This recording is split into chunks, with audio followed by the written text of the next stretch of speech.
Please Give My Baby Back is a recent release from Maggie Hartley. This is a short foster carer story, and as I might have mentioned before, I've read all of Maggie Hartley's books, so whenever there's a new one released, I jump on it immediately, and I was very excited to read this. It only took about half an hour to read, but despite its length, I feel like it's one of the most thought-provoking, and I obviously really thoroughly enjoyed it. I'll discuss this without giving any spoilers, but there are things that I want to go into more detail about, so I will give a spoiler warning in due course. This was released, as I said, this year, this month in fact. It was released the 22nd of September. I bought it, I think, the day after it was released, and I wasn't expecting it to be that short. I don't know exactly how many pages it is on the Kindle, but as I said, it took me about half an hour to read it. And it's about this little baby who has a bruise on his leg. I think he's about 3 weeks old. And he is taken into foster care, staying with Maggie Hartley, while social services investigate the cause of this bruise. Apparently, it is common practice for many social services to take a child into care if they have a bruise during the phase in their life when they are not mobile, because apparently it's very unusual for a child who is not yet rolling over or crawling to have a bruise without cause. And obviously the point of this story is to try and find out what happened with this, and it is heartbreaking because it starts off with Maggie getting the call, asking her to go to the hospital to pick up this little baby, and this little baby Quinn. And when she goes to pick up Quinn, his mother is there, and she sees the mother in distress because this mother doesn't know how this bruise got there, and she doesn't understand why they need to take her baby away. She is a good mother, she is a fit mother, and obviously at that point, we as the reader do not know how the bruise got there. Was it the mother's fault? Was it somebody else? I honestly had no idea, and I think that's one of the great things about this, and I think it's very unpredictable. I did not expect the outcome at the end of it, which again I will discuss with a spoiler warning, but it was definitely very eye-opening because I've read many foster carer books. I'd say I've read pretty much all of them that are released in the UK, and I've never come across this concept that they will take every child into care if there's an unexplained bruise during their phase when they're not mobile. So that was something that was really, really interesting, but also really scary, because I feel like babies would bruise quite easily, and I don't have a child, but I feel like if I did, I'd be paranoid that if they got even the tiniest sign of a bruise, the child would be taken into care. And we really get this heightened sense of anxiety through Robin, Quinn's mother, because she's just completely beside herself. She takes good care of her son, so she tells us.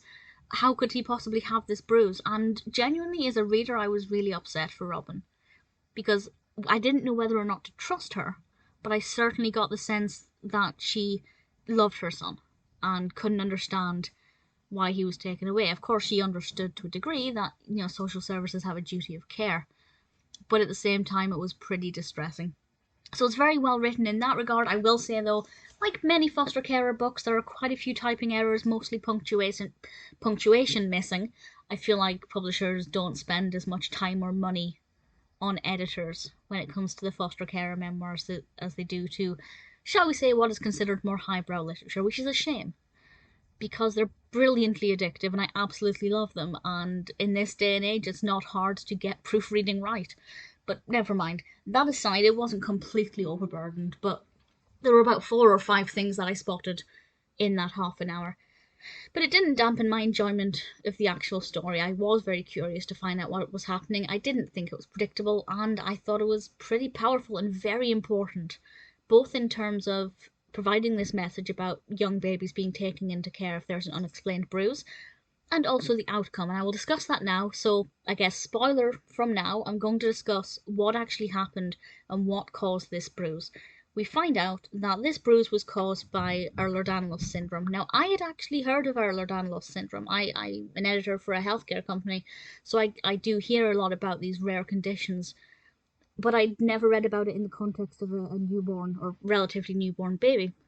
So it didn't even cross my mind that this is what it is. And it's so important that this book has put this idea in people's heads, because the book points out, Robin did her research and found out that there are actually quite a few parents who have had their babies taken off of them and it turns out that the bruise was caused by Ehlers-Danlos syndrome.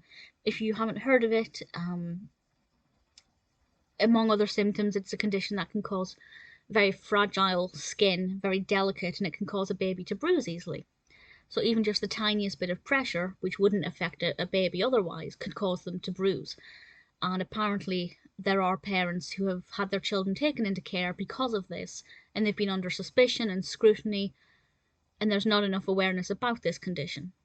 And I think the book has done a really important job of highlighting the fact that this is a thing.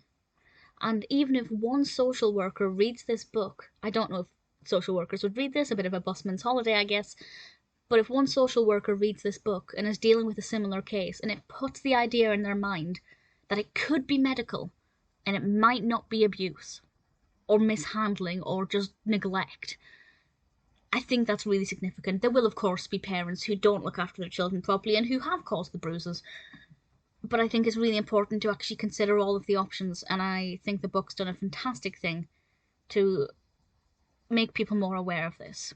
And I think that that's always a good thing. The fact that it's short and brief and to the point means you can read the entire thing in one sitting and truly immerse yourself in it. Obviously, I always prefer it when foster care memoirs are very long, so I can read them non-stop. But nevertheless, despite the few issues with punctuation and typing errors and things, Please Give My Baby Back was an absolute delight, a great way to spend half an hour or so. Really important at educating people about this, and I cannot recommend it enough.